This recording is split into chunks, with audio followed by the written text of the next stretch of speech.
Normally, I'm much louder and much more cheerful, but I'm afraid too many of you are suffering from dehydration. Let's try that again. Good morning, everyone! Good morning! Welcome to DerbyCon. It's the 4th DerbyCon. It's lunchtime on the Saturday. Woohoo! This is the road to Compliancy Success ++. Please note, I am employed in the industry, and it's nice to be able to say for the first time that I'm authorized to talk about this crap. That rarely happens. I've been doing information security for 20 years, since there's like 17 of you in here. I'm sure you all know me. Currently Director of Risk and Advisory Services for Leviathan, which means this is me talking about my day job, which is kind of unusual for me. I do a bunch of things, but the most important part of any "Hi, this is who I am" slide is I'm not an expert at anything. Please feel free to call bullshit whenever you think it's appropriate. Today is September 27th, 2014. 2,210 days ago, I did this talk, A Pragmatic Approach to Integrated Compliance Management in Regulated Environments. Isn't that the most douche-tacular talk title you've ever heard? Yeah. I'm blocking out who I did it for, but the point remains, I've been talking about this stuff for a long time. There are a lot of people in this industry who are Insta experts. Last week they didn't know anything, and this week they're all about the punctuation. That's a shell shock joke. The really hard part about picking up this talk and looking at it again is that very little has changed. I didn't have to make any changes about the evolving threat picture. I didn't have to make any changes about the growing complexity of technology environments. I didn't have to talk about the evolution of risk. The most important point is that it's fast-moving changes in the structure and distribution of risk. The overall risk is moving at a fairly low rate. Didn't have to change this slide either. We're still on this horrible kind of hamster wheel problem. Did have to make one change here, and that's it. I got to the last slide on sort of this chunk of the deck and realized that for 2,210 days, we've done exactly 0 to improve how we approach compliance as an industry, as a profession. That's terrifying. It should be deeply terrifying. The fact that there are people in other rooms right now is an indication of just how terrifying it should be. Because we put ourselves in the position of compliancy. I have to do jazz hands. I was instructed by my daughter, you had to do jazz hands. Compliancy. The problem is that it's a fake word used by a brand new industry defined by need to keep up with the appearance of doing something while really continuing business as usual or even permitting things to get worse because, hey, the other guy's doing it too, and why should I have to change because he sure isn't changing and it's cheaper to just kind of fake it, and if we get caught, the worst that happens is we'll look goofy for a day.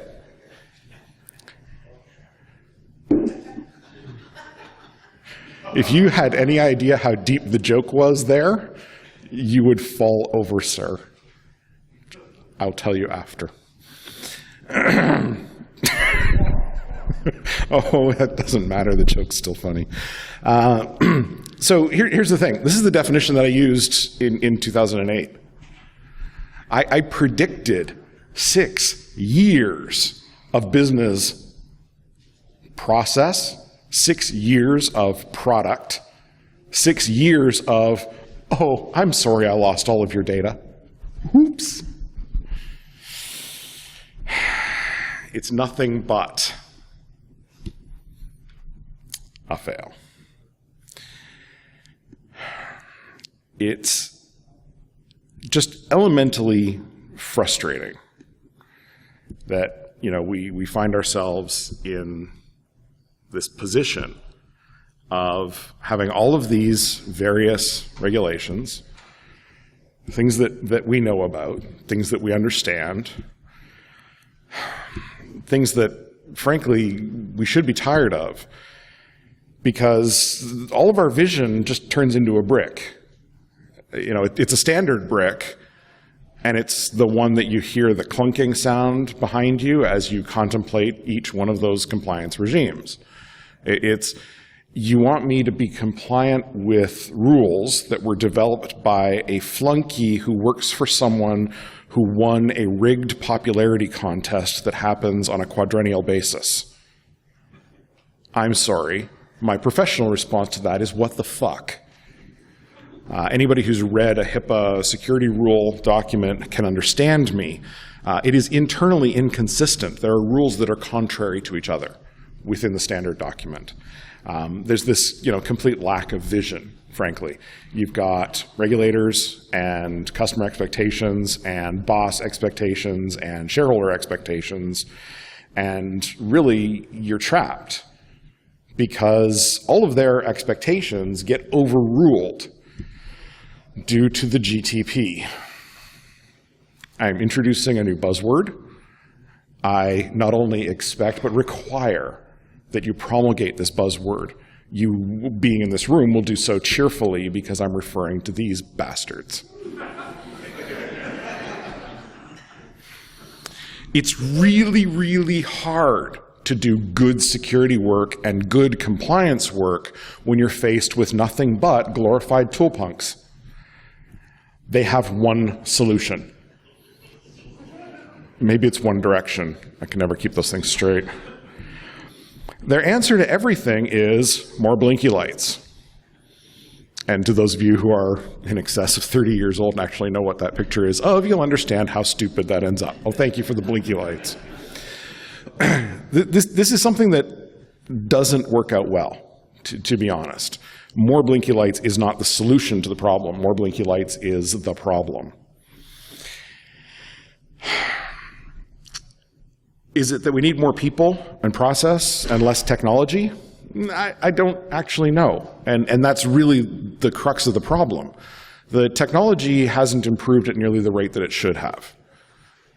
We're still waiting for some very fundamental things. One of these days, I'm sure endpoint protection will stop software that I didn't authorize from running on a computer. It's going to happen someday. If I just keep paying every year, eventually the software will do what it says it does. If I just cross my fingers and hope. We can keep training specialized people. We can have those people who do only code review of Python version 2.7. That's going to help as well. We can build really good process, where it takes 16 days to approve a request for a firewall rule change. We can do all these things. But we end up with all the wrong reasons for doing them. We end up with the situation where it's like talking to your 5-year-old, where the only answer you can provide is because. Daddy, why do I have to wear pants today? Because. And, we came from a time when the information security people just said no, right? That perfect polarized view of the world where you do it the sans way. No. Well, but we want no. And we've reached the point now where we don't even just say no anymore. We say because. And we can't articulate a reason. Whether it's a technology reason or a people reason or a process reason, we can't articulate it. This is making us look bad again, or still, I think. Yeah, we don't need help at that. You're absolutely correct. More compliance effort usually turns into less security effort because for the most part, we're just taking the standards and we're reducing them or diluting them into a checklist. And then if you've got check marks, you're good to go. Do you have a firewall? Yes. There's never that sort of second checkbox that says, did you remove it from the shipping package? Yeah, I've got a firewall. It's in a box. It's over there in the corner. Because those checklists are so incredibly poorly written by people who don't comprehend that there are a lot of really pedantic people in information security who only do exactly what they're told and in the most malicious possible way. There's the challenge, and this is sort of the day in, day out challenge piece that we face. We all want this, a nice even balance. We're secure and we're compliant, and it's all good. It's a nice even balance. and it doesn't matter what we do, we get this. Or maybe it's this. It might be this or this. I can never really keep it straight, but it seems to me that it's never this.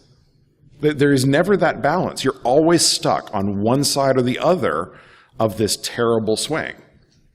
If you're old enough to remember when they had teeter-totters in playgrounds, liability says we can't anymore, the chances of you getting a bloody nose and or having your tongue cut in half by your own teeth because you were playing on the teeter-totter was fairly high. This is what we're doing to the organizations we work for and with.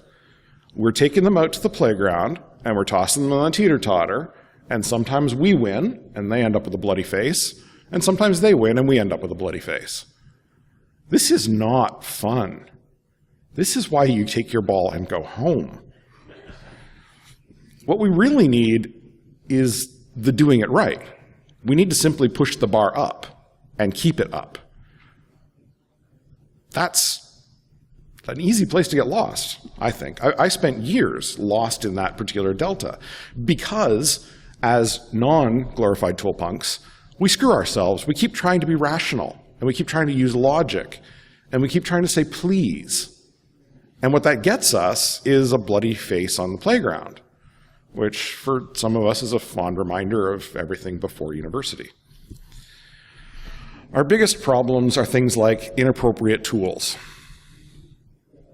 This is actually outside my house right now.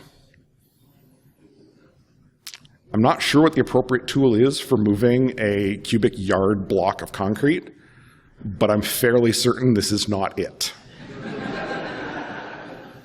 I'm not an engineer, but I'm fairly certain this is not it. We have some serious inattention to detail problems. We glance over a lot of things. And it's going to take you a minute to figure out why this one is just so what the fuck. Yeah, low sodium salted almonds. You can have the salt, or you can have the no salt, or you can have the low sodium salted.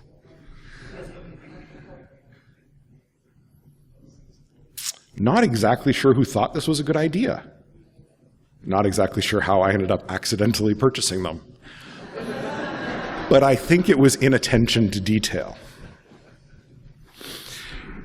We have lots of situations where we put good effort.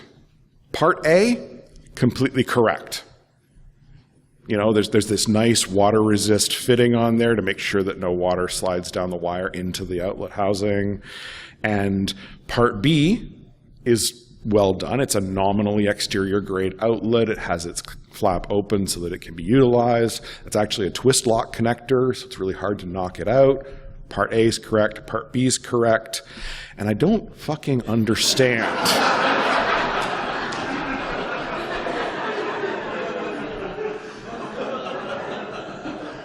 I share with you these vignettes from my life because they're perfect. This picture was taken at 3 a.m. yesterday morning as I was walking through the parking garage at the airport. I cannot puzzle out any justification for the existence of this. I mean, it's basically a permanently mounted adapter from a 30-amp twist lock to a couple of U-grounds. But they could have just directly wired it and they would have been done. Union labor. Oh my. Anybody ever worked in a unionized information security department? Anybody want to know what hell is? A lot of times we've got this really good handle on checkbox compliance. You know, security cameras, check, got them.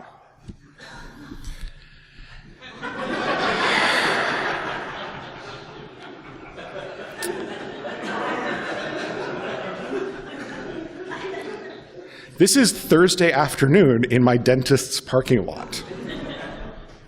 Why my dentist needs security cameras observing their parking lot, given that they're open like banker's hours from 10 to 4, not sure, but not exactly sure what they're trying to achieve here either. They've met the requirement. Security cameras, yep, we got them. They told their insurance company, I'm sure, we've got security cameras. And their insurance company said, oh, because you represent a reduced risk, we're going to have a reduced cost associated with your policy. Congratulations.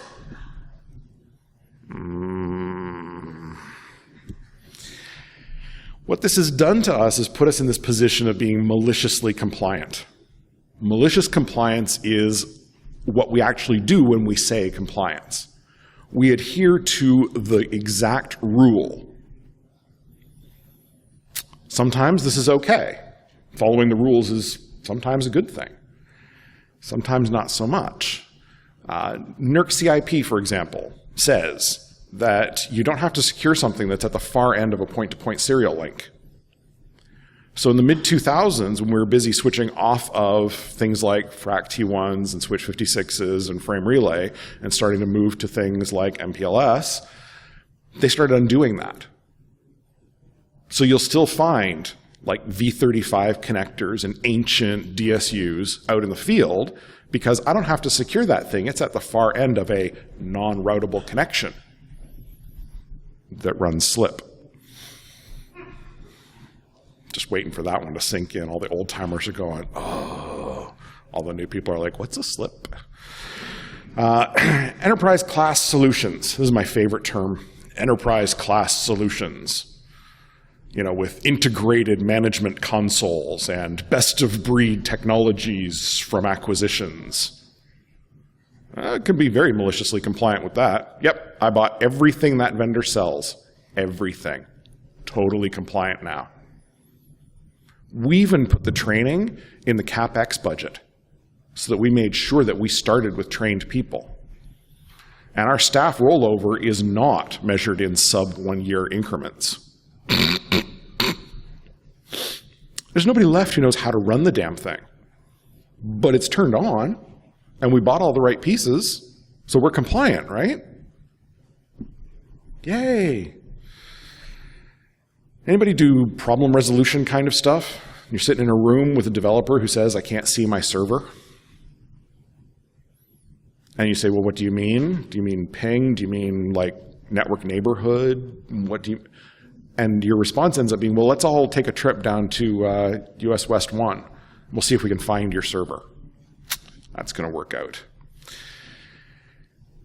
And the last thing, and this is a tiny, tiny, tiny piece of rant on malicious compliance, how many information security people do you know who could tell you how to accurately read an IPv6 address? Too many dots. We're all trapped. We have a limited amount of money.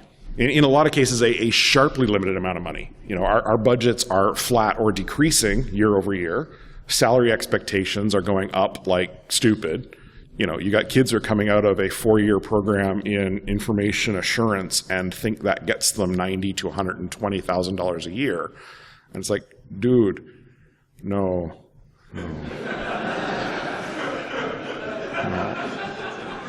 Until you can start quoting verbatim from ISO 27005, that's the risk one that no one's read, no, not going to happen. There's very few of us that actually have any control whatsoever over the upstream funds that we're dealing with. You know, that funny, well, you could just make an argument based on the, ROSI, the return on security investment, and it's like, where the hell did you read that in a white paper? No, you don't have any control over the money. Our masters are fickle bitches, the lot of them. Well, Target's still a business, so why are we spending money on an information security program? They didn't need to. And the trouble is, unless you revert to the way you talk to a 5-year-old and say, because, you don't have an answer, do you? I know. But we can't say that out loud because what value do we bring then? You've got really, really complex problems that are completely undermined by trite little one-liners. You know, there's that trite little one-liner. Nobody ever got fired for buying IBM or Microsoft or Cisco. And now you're sitting at the, can you enumerate the people who got fired for Target, Home Depot, TJX, any of them? Not really. So your trite one-liner is really not worth shit, is it? And it's always reactive. The money thing is always reactive. Something bad happens, and there's all the money in the world, but you got to spend it now and fast. And if nothing bad has happened, there's no money. None. Doesn't matter how hard you squeeze. Never let a good crisis go to waste. Never let a good crisis go to waste. I'm going to keep that line. Biggest real problem, though, isn't the money. It's the damn humans. If only. We ignore, as a profession, as an industry, as, I don't know, the weird club that ends up at places like DerbyCon, we ignore fundamental issues of humanity. Humans are lazy. We're actually really, really good at being lazy. We are professionally lazy. And we don't take advantage of this as an industry. There's a proof point for why we're really lazy. Plumbing. Because it's a lot easier to develop the technology for plumbing than it is to shovel shit every day. It's laziness expressed in its extreme. You know, I at one point had a manager who managed by the patting on the fuzzy little head method. You know, oh, you're in your desk, you must be working. Spent a week surfing Slashdot because I could, because I was in my desk. And because I'd automated the shit out of my world, I only had to work when it told me I had to work, not all the time cranking the little widget machine that makes the stuff happen.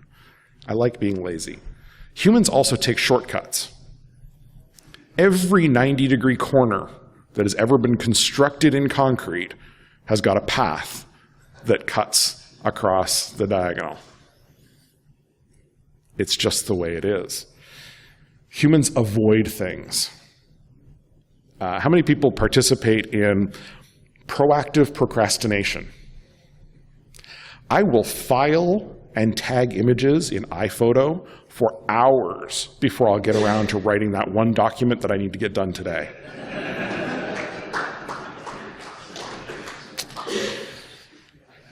We're really, really bad at risk-reward as well, right? This is that whole humans really overestimate the impact of very rare events and underestimate the impact of very common events. You will not die because terrorist. You will die because car, right? I mean, you guys have run the numbers, right? You know that something like 10,000 people over the last 15 years have died because of terrorism, and something like 45,000 people have died in the United States alone over the last year because of cars, and there's no war on cars. You don't have to take your shoes off when you get in your car. You don't even really have to put down your coffee, your makeup, your beer. We're really bad at risk-reward and the comprehension thereof. And I hate to say this, but most of what we do is because lawyers, and lawyers I don't think are actually people.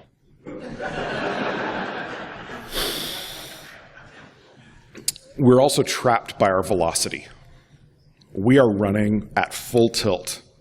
We are going not faster than the technology, but faster than our comprehension of it. Let me just unpack that again for a moment. We're running so fast we can't keep up with stuff, and it's still not fast enough by a significant margin. Hands up, everyone in here who can identify how many IPv6 connections are running on their networks at home.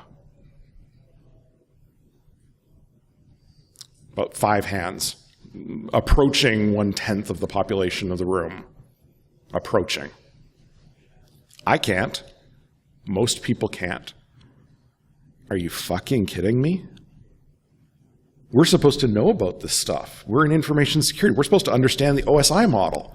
How many times have you drawn a friggin' pyramid on a whiteboard in your life? And we can't talk about it. Not in a rational way. That's crazy. The velocity is we can't keep up with simple networking. How can we be expected to keep up with the rest?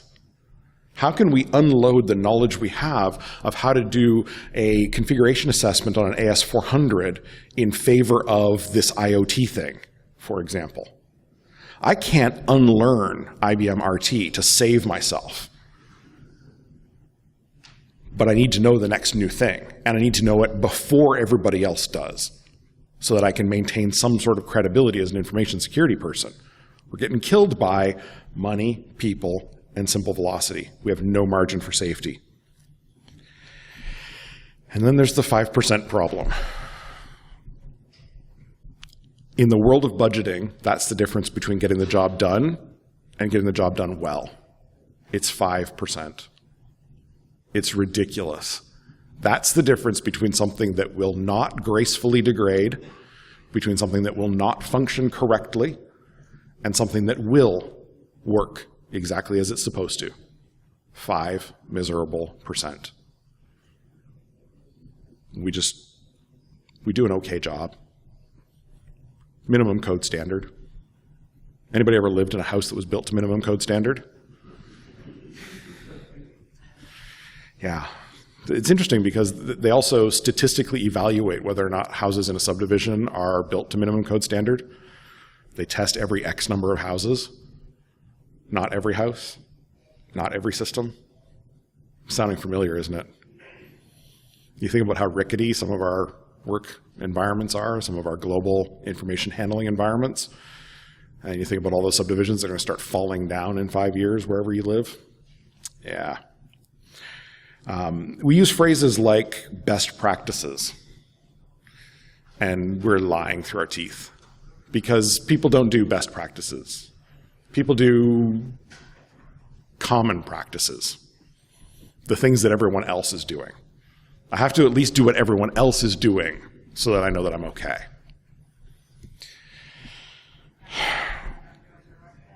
Yeah. We say that we refuse to accept mediocrity. We're all very proud, you know. Merca!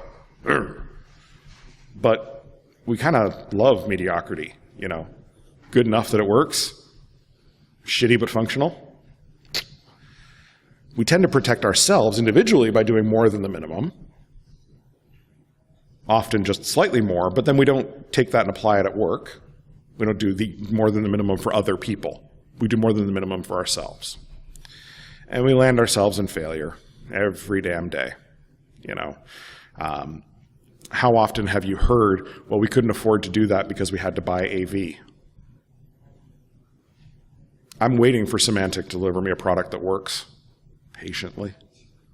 They promised me a functioning integrated console endpoint management system in 2004. Decade later, Marketing Slick says it's there, but it's not. So how do we get to success? Well, you've heard me whine and bitch and moan for half an hour. Maybe I should tell you good stuff for half an hour. Does that sound like a plan? Yeah, success. Success comes in a lot of, you know, big and little ways. The little kind of ways are very simple. Things like information security policy for people. Did you know that you can actually have 2 documents, one that's labeled policy for lawyers and one that's labeled policy for people? I know, it's crazy. So that on that annual sign-off, when you said, I read and comprehended the information security policy from our organization, you can be telling the truth? How cool would that be? Auditable artifacts of compliance. Being able to prove to an auditor that you did something. Without, you know, that, well, yeah, I did it. You can say, well, here's the receipt. I did it. We can pick the choice of working with my standard, not yours. Back in the olden days when I was working in power systems, we had a bunch of systems that had to talk to each other over the network, and they were developed in the early 90s. And they talked to each other over remote shell connections. And I had an auditor come in and say, you can't run remote shell. It has to be secure shell. And I said, the systems you're talking about don't run secure shell. They run remote shell. And I said, and we permit those systems to run remote shell. We have a very tight ring fence around them. We know exactly what's going on. We know exactly how they communicate with each other. We look for weirdness in that space. You can't run remote shell. It's not allowed. Not allowed by who? I just told you we have a policy that says we can. Well, here at Big Four Consultancy Organization, LLC, LLP, we don't. And I said, okay, well, tell you what. I'm going to turn off all the RSH connections, and in 2.5 seconds, we'll have a blackout that'll cover the Northeast, and you can explain to your bosses why you let that happen. Was that 2006? No. You're thinking of 2003, and no, that wasn't my fault. That's because people didn't know how to trim trees. We can be proactive and we can attempt to influence the bloodstream and get it to the point where we've influenced enough people that we're skipping maturity generations. And this is actually easier to do than doing it the traditional way. If you try and follow one of the major InfoSec religions, you will end up hurting yourself in the outcome. Instead, you can just skip that and be agnostic. I believe there is security, instead of I believe in Pallor, or I believe in Wim Reams, or I believe in whoever the hell it is that runs ISACA. You can just go ahead and do all the things. This is completely crazy talk, and that's why I think it's awesome. So the major prediction is senior management says that it's going to be done, but then doesn't provide you with any sort of support. It's not going to work, and it's your fault. And if you plan that your organization will work according to your timeline, you'll fail, and it'll be your fault. If you expect that your coworkers will negotiate in good faith, you will fail, and it will be your fault. So my key advice is don't do any of these things. Expect it to be your fault. You're not going to get it right the first time, but you can fail gracefully. This should be a truism that anyone who works with technology understands. Very large projects which require cultural changes within organizations tend to fail. You could even shorten that and just say very large projects tend to fail. Information technology has a 20-year and running history of screwing up by the numbers on any project larger than defragging a hard drive. And for that, you should use SpinRite. Waiting for that one to drop. You should do some of the things now, and then do a few more later until you have done all the things. Doing all the things doesn't mean do all the things now. It just means do all the things. Very subtle difference there, but again, it's foundational. We talk about policies and standards, and we say that's how you would encode a social contract in an organization. And we say that they're really hard to do well and they're really easy to do poorly, and this is true. At this point in my career, due to intellectual property and not being permitted to copy-paste everything I've ever done in my life, I've written 27,000 or 1799 series compliant policy sets probably like 20 or 25 times. And I've gotten to the point now where I can just sit down and write a compliant policy set from memory, which is a skill none of you want to attain. It's very easy to screw them up. You walk into any very large organization and you will find 7 feet of shelfware that's ISO 9001, ISO 14000 series quality stuff, and you'll see 27,000 series in there as well. And it's nice to look at, and I'm certain at some point some auditor will look for it or some lawyer will point out that there's a flaw with it, and you can suck it up and move on, and that's okay. But I think this is really a structural problem. This is what we've been taught. This is the standard, right? It's policy, and then standards, and then guidelines. And there's a line that connects them all.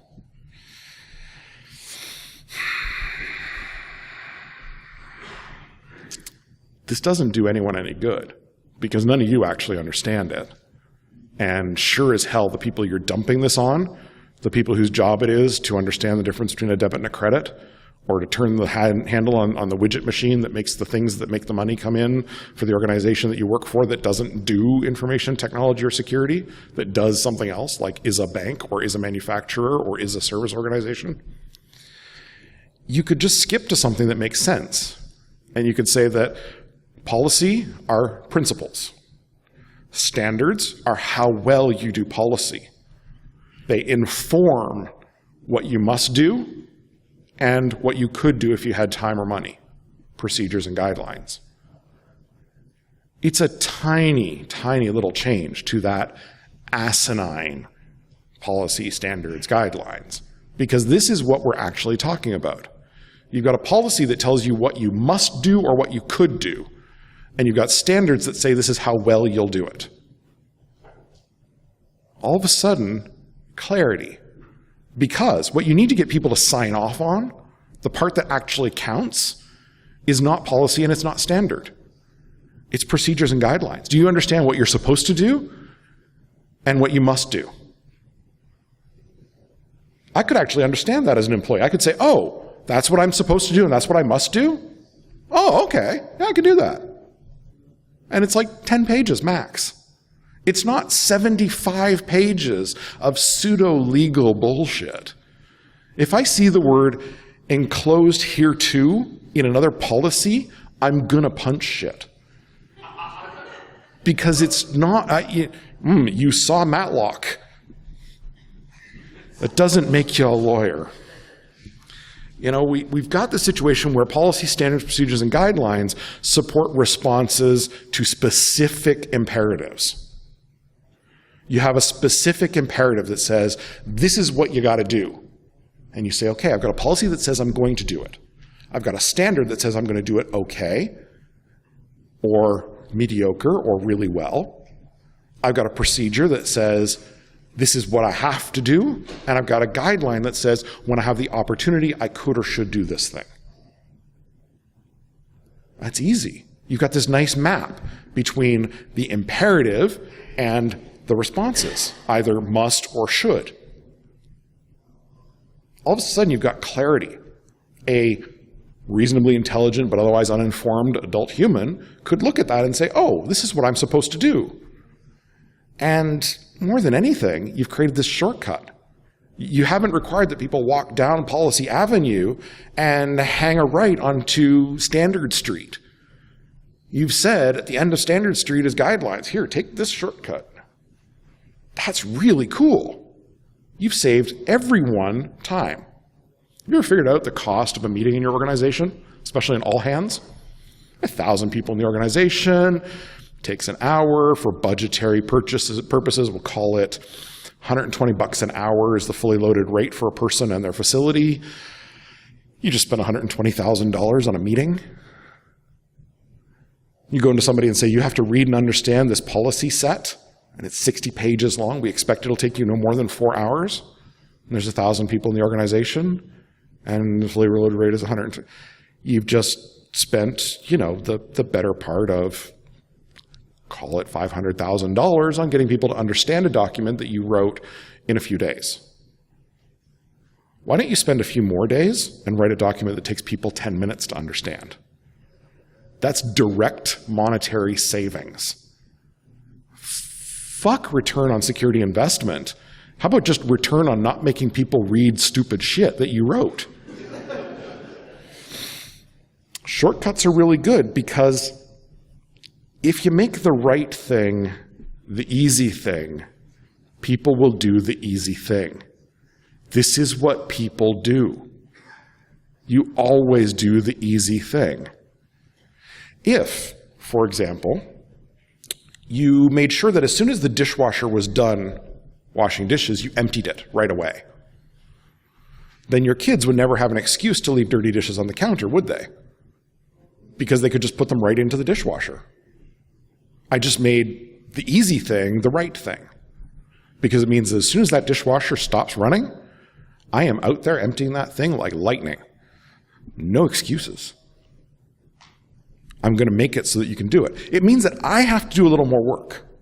And remember, I'm lazy.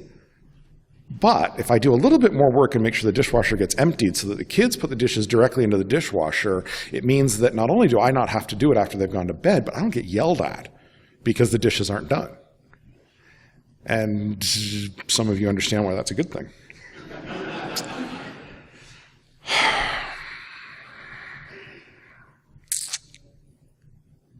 Yeah, I mean, it's true. This is mostly the whinging of the policy wonk. And I don't want to do it because it's starting to smell like work. Work sucks. But you can just lower your expectations. About half the audience is singing the song in their head right now. It's just easier to say, you know what? I'm not going to be 100% compliant. And there are a bunch of good reasons to say that. For example, you're working in a name brand bank that is supposed to be PCI compliant in at least parts of its operations, but it's going to cost like $13 million to make the bank compliant. And the fine from the PCI Council is only $100,000 a year. Where's my checkbook? I'll just write you 10 years worth of fines. And I've saved the company $12 million. That's awesome. Because I've said, my expectation is that we will not be compliant. My expectation is that we would fail that compliance check. Why? Because I don't think it's that important. As an issuing bank, whether or not we do the right thing with credit card numbers when we take a payment is really friggin' irrelevant. Because we have a lot of credit card numbers in our issuing bank. Sorry, we're really not pivoting risk here. We have millions of customers and we take thousands of payments. Not a risk I'm going to worry about. Not something that I need to even put money behind. I can just lower that expectation. I can say, for example, that we're not going to run with outbound firewall rules. I mean, most organizations said that 15 years ago, but I don't need outbound firewall rules. It'll be fine. Why? Because I'm going to make sure that I have really good inbound firewall rules for the first time in my company's existence. We will not have a stack of 5,000 rules that has an undocumented any in rule position number 3. You know why I'm looking at you too. We can choose to be meta-compliant. We can say, instead of being compliant with a regime, I'm going to be compliant with all the things. I am going to take all of the potential compliance regimes that I could have dumped on me, and I am going to logically sum them. So if this one says that I have to have a password complexity rules of at least 1 upper, 1 lower, 1 number, and this other one says my complexity rules will be at least 1 upper, 1 lower, and 1 symbol, my complexity rules are going to be 1 upper, 1 lower, 1 number, and 1 symbol. This is easy to do, right? This means that you don't have one set of rules for health systems and one set of rules for payment systems. If you're a doctor's office, this would be a smart damn thing to do. So, meta-compliance. And then you could be goofy, and you could go one step further. And you could say, and because I think that right now the logical minimum should be like 10 characters, maybe even 12, I'm going to unhook the top end, and I'm going to have no long length limitations on passwords. If you want a 75-character password, the more power to you. Because it doesn't make any sense for me to limit the length of your password. I'm not in a position of needing to save money on disk because I'm using long passwords. All hashes are the same length.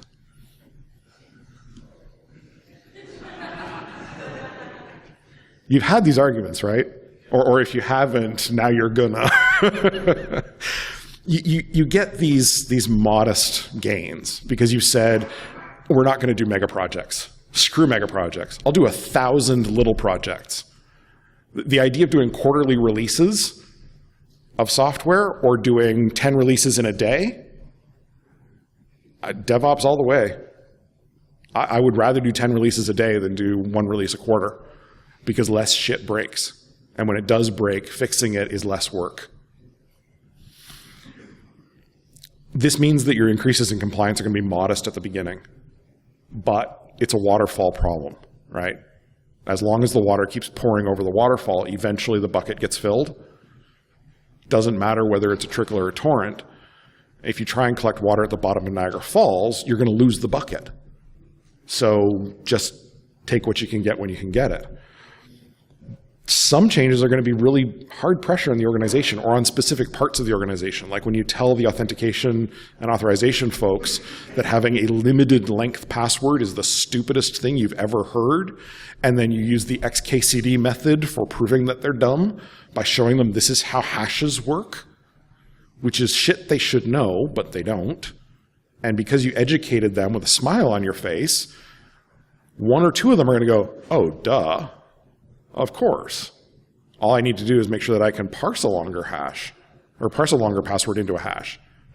Okay, some buffery shit and some other developer-y shit that I don't understand, but not complex. And you made a friend because you bought them coffee or a drink. Eventually, though, it all starts to have a very significant impact on your compliance. You need to do some stick handling stuff. It's a Canadian term for playing hockey.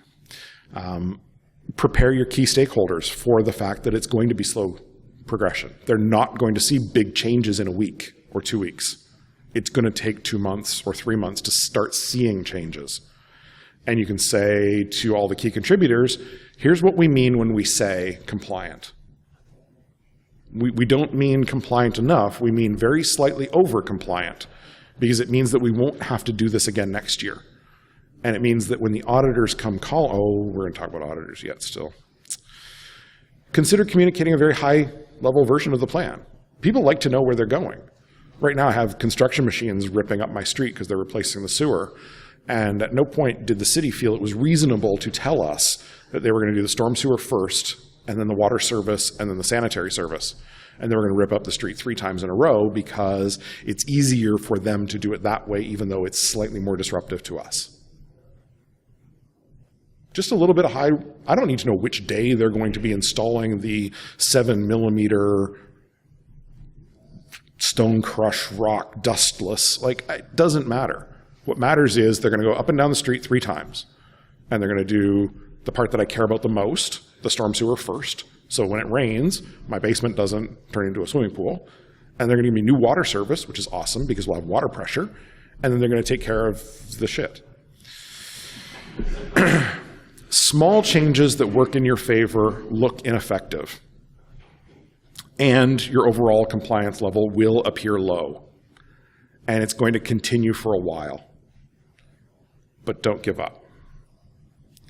At this stage, formal metrics, they're not really going to help you a whole lot. Most formal metrics are bullshit.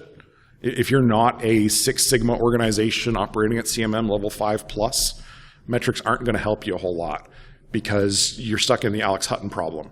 You're attempting to measure peanut butter and jet engines and hoping that if you multiply them, you get shiny.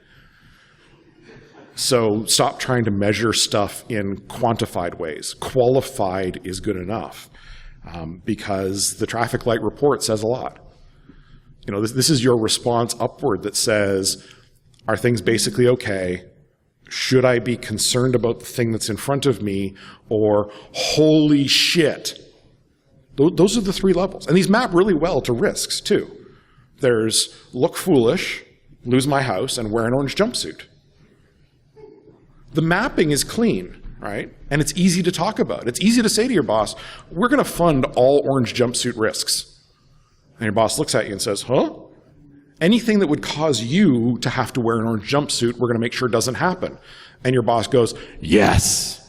And then you say to your boss, anything that would cause you to potentially lose your well-being, your financial well-being or your house, something that would be very difficult for you to explain to your spouse. You say that to your boss and say, and I want to fully fund those. And your boss goes, yes, because no one wants to have that conversation when they get home. And then you go to the last one and you say, well, we need to talk about your idea of looking foolish. Mine's a little messed up. I'm a dad. I've got a bunch of kids, and I don't think I want to look foolish too much, but I drive a minivan, so I do.